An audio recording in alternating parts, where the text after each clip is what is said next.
Really? Oh, for sure. I mean, it wasn't very big, just a little bug, but Flower went crazy. OMG, Flower is really afraid of bugs. Well, yeah. Flower thinks she's so fabulous. Like the time she asked Icy if she was beautiful. Ice Cube, don't you?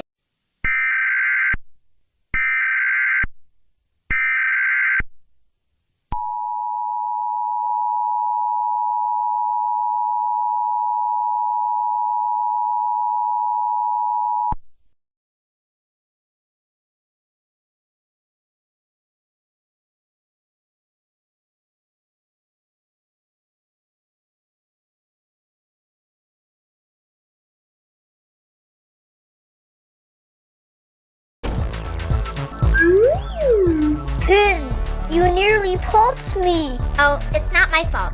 It's the stupid Blocky here. It's his fault. Ugh. Fine, I'll get Needle. Yikes! What was that for? Hey, I'm just in the mood to hurt someone.